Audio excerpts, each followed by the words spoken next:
আসসালামু আলাইকুম প্রিয় শিক্ষার্থী, নবম দশম শ্রেণীর বিজ্ঞান ক্লাসে স্বাগত জানাচ্ছি। আমি শরীফের পীর। ভিটামিন বি কমপ্লেক্স এই সম্বন্ধে আজকে আমরা বিস্তারিতভাবে আলোচনা করব।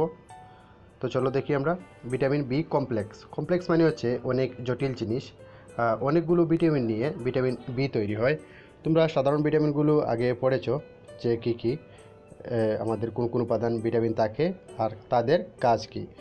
তো ভিটামিন বি কমপ্লেক্সের মধ্যে আছে vitamin B one, vitamin B2, vitamin বি3, vitamin বি4, vitamin বি6, vitamin বি7, vitamin বি9 এবং ভিটামিন বি12। তো ভিটামিন বি এর প্রকারভেদগুলোর মধ্যে সবগুলো ভিটামিনই আমাদের শরীরের জন্য খুবই উপকারী। তো এখন আমরা জেনে নিই ভিটামিন বি এর উৎস আর ভিটামিন বি এর অভাবজনিত রোগ সম্পর্কে। তো ভিটামিন বি এর প্রথম ক্যাটাগরি হচ্ছে ভিটামিন বি1। একে আমরা থায়ামিন নামে ডাকি, রাসায়নিক নাম থায়ামিন।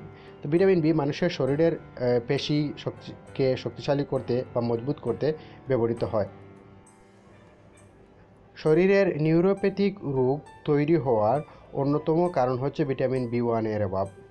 ভিটামিন বি1 এর উৎস সাধারণত সকল ধরনের খাদ্যদ্রব্যের মধ্যে ভিটামিন বি1 পাওয়া যায়। তার মধ্যে অন্যতম হচ্ছে ডিম থেকে আমরা প্রচুর ভিটামিন বি1 পেয়ে থাকি। এখন আসো ভিটামিন বি2, রিবোফ্লাভিন। এটা রাসায়নিক নাম হচ্ছে রিবোফ্লাভিন।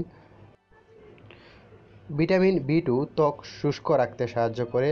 চোখ ও স্নায়ুতন্ত্র ভালো রাখতে ভিটামিন বি সাহায্য করে। ভিটামিন বি এর অভাবে মুখে এক ধরনের ক্ষতের সৃষ্টি হয়। ভিটামিন বি2 এর উৎস দুগ্ধজাত খাবার, চাল ও ডিম। এগুলোতে প্রচুর পরিমাণ ভিটামিন বি2 পাওয়া যায়।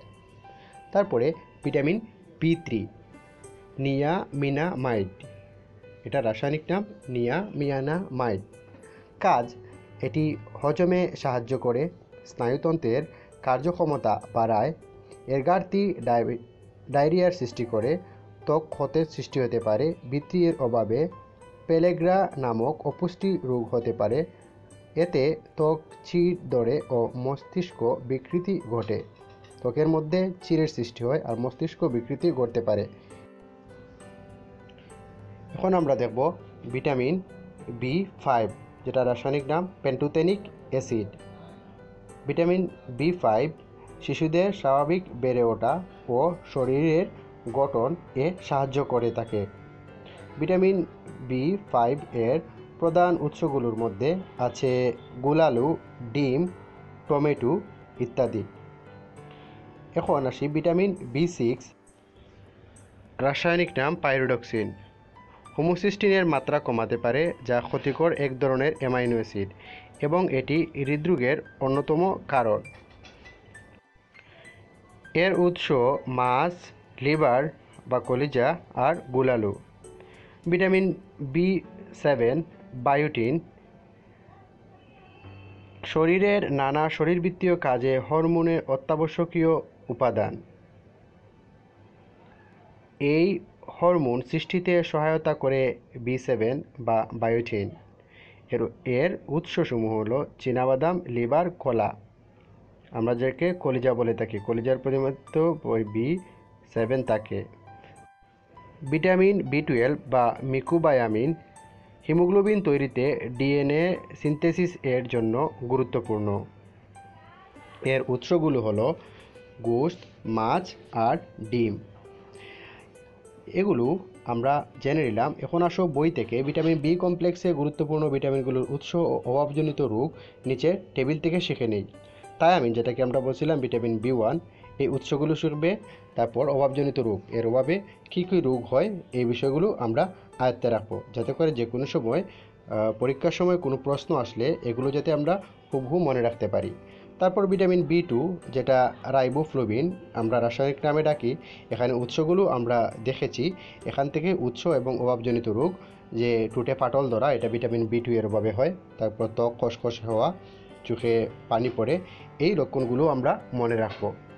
আর তার সাথে সাথে আমরা পরবর্তী ভিটামিন বি5, যেটাকে আমরা বলছিলাম নিয়াসিন বা নিকোটিনিক অ্যাসিড, এটার উৎস মাছ, যকৃৎ, আটা, ডাল, বাদাম, চুলা, শাক, সবজি। আর অভাবজনিত রোগ, এই অভাবজনিত রোগগুলো আমরা পড়ে নেব। ত্বকে লালচে দাগ পড়ে এর অভাবে, তারপর পেলেগ্রা রোগ হয়। ভিটামিন বি6 বা পিরিডক্সিন উৎস হচ্ছে চাল, আটা, মাছ, মাংস, শাক, সবজি, ছোলা, ছত্রাক, বৃক্ষ, ডিমের কুসুম।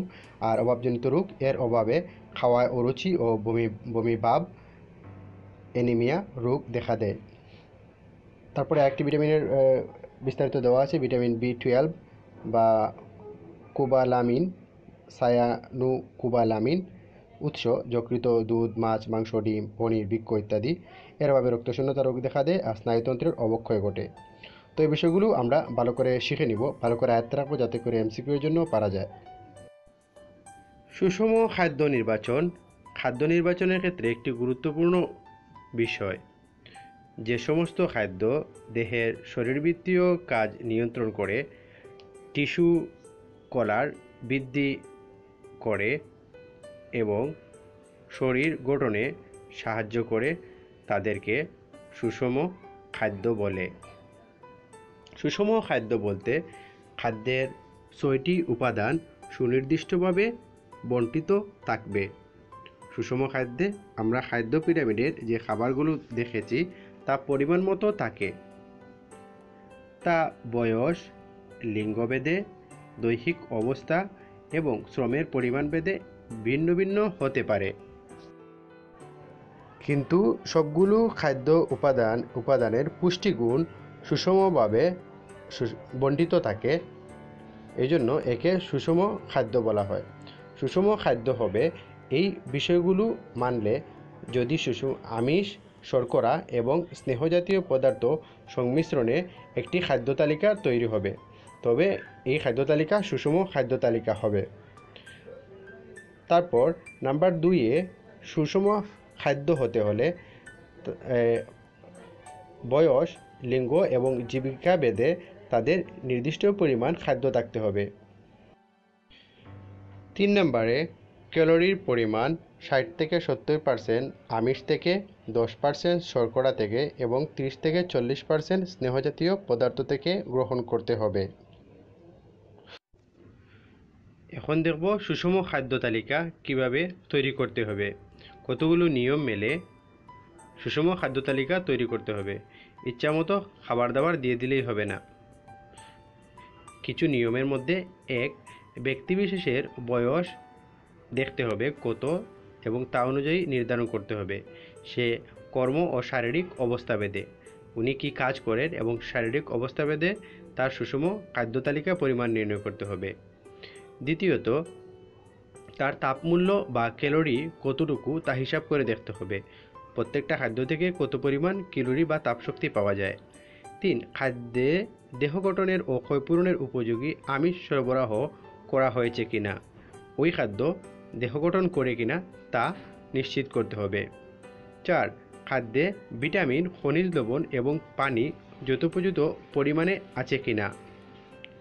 আর খাদ্যগুণ সম্পর্কে প্রয়োজনীয় ধারণা বা জ্ঞান থাকতে হবে, অর্থাৎ কোন খাদ্য কী কাজ করে, কোন খাদ্য উপাদানে কী পরিমাণ ক্যালোরি থাকে তা সম্পর্কে জ্ঞান থাকতে হবে। 6, খাদ্য তালিকা প্রস্তুতির সময় খাদ্যাভ্যাস সম্পর্কে সচেতন থাকতে হবে। 7, ব্যক্তি ও পরিবারের আর্থিক সঙ্গতির দিক ভেবে খাদ্য তালিকা প্রস্তুত করতে হবে। আহামরি অনেক দামি জিনিস দিয়ে দিলেই খাদ্যাভ্যাস তৈরি হবে না।